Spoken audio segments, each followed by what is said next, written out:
આપણી સાથે અત્યારે જેએમ ફાઇનાન્શિયલ સર્વિસીસના તેજસ શાહ જોડાઈ ગયા છે. તેજસજી, સ્વાગત છે આપનું. Very good morning. ગયા અઠવાડિયે જુઓ આપણે બજારની જે રણનીતિ બનાવી હતી એ રણનીતિ થોડીક આપણને પોઝિટિવ પણ રહેતી દેખાય ઓવરઓલ, અને ત્યાંથી હવે આજે બજારની અંદર થોડુંક ફરી પાછું કૂલ ઓફ આવ્યું છે. જે ઈરાન અને અમેરિકા વચ્ચેની ટોક્સ હતી એ સફળ નથી રહી, એને પગલે આજના ઘટાડામાં હવે ખાસ શું ધ્યાન રાખી રહ્યા છો? કઈ રીતે અહીંથી હવે બજારને આગળ આપણે અપ્રોચ કરવો જોઈએ, અને ખાસ આજની એક્સપાયરી પણ કયા લેવલ્સ પર અપેક્ષિત તમે રાખી રહ્યા છો? કઈ રેન્જમાં આવી શકે છે? ગુડ મોર્નિંગ નીરજજી, તમામ દર્શકોને મારા નમસ્કાર. નિફ્ટીની આપણે વાત કરીએ તો નિફ્ટીમાં આપણે એક વેનસડેના સેશનમાં એક 800 થી 900 પોઈન્ટનું ગેપ અપ ઓપનિંગ જોયું હતું, અને એના પછી નિફ્ટી જો છે એ 24,000ની ઉપર એક ડિસિસિવલી સસ્ટેન નથી કરી શકી. 4,000નો ફોલ આપણે નિફ્ટીમાં ઓલમોસ્ટ જોયો છે રિસન્ટલી, અને એના પછી આપણે 1800 થી 1900 પોઈન્ટની રિકવરી જોઈ છે. આજના સેશનમાં એક ગેપડાઉન આવ્યું છે because of the US and Iran વીકેન્ડમાં જે ન્યૂઝ આવ્યા સીઝ ફાયરને લઈને, ને જે મીટિંગ જે હતી, ટોક્સ હતી, જે ફેલ થઈ ગયા, એના પગલે આજે આપણે થોડું શું માઇલ્ડ પ્રેશર જોઈ રહ્યા છે. 23,500નો ઇમિડિયેટ બેસિસ પર સપોર્ટ છે નિફ્ટીમાં, અને જે બીજો પોઝિશનલ સપોર્ટ છે એ જે ગેપડાઉન એરિયાનો 23,150નો છે, that will be a major support. જ્યાં સુધી આ બંને સપોર્ટ લેવલ ઇન્ટેક્ટ છે, મને લાગે છે આ ઘટાડો જે આવે છે એમાં એકવાર ફોર ટ્રેડિંગ માટે લોંગ પોઝિશન બિલ્ડ કરી શકાય છે.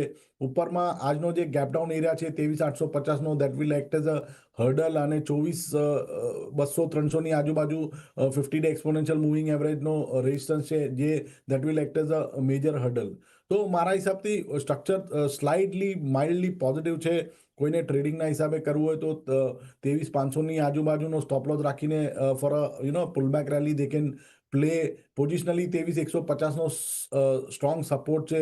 જ્યાં સુધી આ બંને સપોર્ટ લેવલ ઇન્ટેક્ટ છે, કોઈ મેજર પેનિક દેખાતું નથી ઇનસ્પાઇટ ઓફ ગ્લોબલ ન્યૂઝ, અને આજે જે ગેપડાઉન ઓપન થયું છે એના પગલે. બેંક નિફ્ટીની વાત કરીએ તો બેંક નિફ્ટીમાં બી આપણે 50,000ના લેવલથી એક ઓલમોસ્ટ 10% થી 11%ની રેલી જોઈ હતી, અને આજના સેશનમાં આપણે કરેક્શન જોયું છે. 54,000ની આજુબાજુ એક સાયકોલોજીકલ સપોર્ટ છે, અને જ્યાં સુધી આ લેવલ હોલ્ડ કરે છે, મને લાગે છે કે ઉપરમાં આજે 55-150 સુધી બેંક નિફ્ટી જઈ શકે છે. તો ફોર ટ્રેડિંગ પર્પઝ, જેમ કે મેં લેવલ્સ જણાવ્યા, 23,500 અને 54,000, આ બંને ફોર ઇન્ટ્રાડે જ્યાં સુધી ઇન્ટેક્ટ છે, બાય ઓન ડિપ્સની રણનીતિ રાખી શકાય છે ફોર ટ્રેડિંગ પર્પઝ. એટલે જો ઇન્ટ્રાડે માટે તમને ખાસ કરીને નિફ્ટીમાં 23,500નો એક સપોર્ટ છે, અને થોડોક પોઝિશનલ જોશો તો 23,150નો સપોર્ટ છે.